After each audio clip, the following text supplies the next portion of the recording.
Hello students. चलो इस video में बतलाते हैं मास ऑफ द अर्थ, यानी अर्थ का मास हम कैसे कैलकुलेट करें। तो रिलेशन हम पहले बतला चुके हैं। देखो small G is equal to होता है जी कैपिटल एम अपॉन क्या होता है आर स्क्वायर। देखो small G is equal to capital G capital M upon होता है R square. Universal gravitational constant है, एम अर्थ का मास है, आर जो है अर्थ का रेडियस है। अब इस रिलेशन के द्वारा हम यहां पर लिख सकते हैं, we can write as M is equal to G small G into R square upon क्या होगा कैपिटल जी। अब यह अर्थ के मास का फॉर्मूला हो गया। अब इसमें वैल्यूज को अगर पुट कर देते हैं तो अर्थ का मास जो है इजिली कैलकुलेट हो जाएगा। तो देखो हियर यहां पर जो है हम g is equal to 9.8 metre per second square है ना, लिख दिए। अब कहोगे रेडियस तो 6400 किलोमीटर हो गया। तो 64 इंटू 10 टू दी पावर 5 क्या होगा, मीटर में बदल दिए, किलोमीटर को यहाँ है ना रिप्लेस कर दिए मीटर के द्वारा। अब देखो जी स्मॉल जी हो गया, कैपिटल आर हो गया। अब capital G 6.67 into 10 inverse 11 newton metre square by होगा केजी स्क्वायर। अब यहाँ पर स्मॉल जी का वैल्यू, आर का वैल्यू, कैपिटल जी का वैल्यू इसमें डाल देना है, पुट कर देना। आर स्क्वायर है इसलिए आर का जो वैल्यू होगा उसका स्क्वायर कर दीजिए। अब इसको जब इनको रखेंगे तो आपको M is equal to after putting these values, these है ना, these values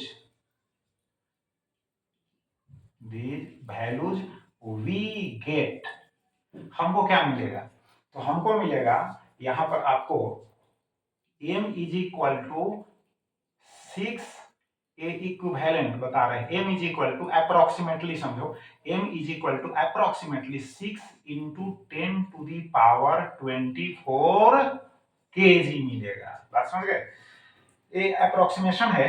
m is equal to 6 into 10 to the power 24 KG मिलेगा। अब इसी के साथ जो है आप डेंसिटी को भी समझ लो। यहाँ अगर डेंसिटी हमको फाइंड आउट करने के लिए कहता है density of the earth, density of the earth, तो कैसे निकालेंगे। ऐसे देखो डेंसिटी इज इक्वल टू क्या होता है, वही मास डेंसिटी। डेंसिटी मींस यहाँ क्या हुआ, मास डेंसिटी। तो डेंसिटी इज इक्वल टू होता है मास अपॉन वॉल्यूम होता है, राइट।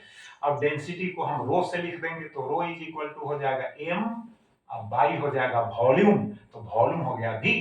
तो अब देखो एम तो एम है ही, एम तो एम हम फाइंड आउट कर लिए हैं। अब v का वैल्यू होगा, v का फॉर्मूला क्या है 4/3, अब पाई आर होगा क्यू। क्लियर हो गया, यानी इसको हम लिख सकते हैं 3/4, यहाँ पाई रहेगा, यहाँ आर क्यूब रहेगा, यहाँ एम रहेगा। अब देखो यहाँ पर आप निकाल लिए हो, एम का वैल्यू निकाल लिए हो, तो एम का वैल्यू जो हो जाएगा यानी गिवन यहाँ पर है ना अप्रोक्सीमेट वैल्यू है 6 इंटू 10 टू दी पावर 24 हो गया केजी। और ये तो 4 कांस्टेंट है, पाई का वैल्यू आप जानते ही हो, लिखने की जरूरी नहीं है। r is equal to 64 into हो जाएगा 10 टू दी पावर 5 मीटर। चूंकि r क्यू है तो इस वैल्यू का भी पावर 3 करना होगा, और यहाँ पुट करके तब आप जो है डेंसिटी भी फाइंड आउट कर सकते हैं। तो इस फॉर्मूला के द्वारा जो है अर्थ का डेंसिटी आप फाइंड आउट कर सकते हैं। तो चलो मास भी समझ गए और अर्थ का डेंसिटी भी समझ गए। अब फिर नेक्स्ट वीडियो में नेक्स्ट टॉपिक के साथ मिलेंगे। Thank you.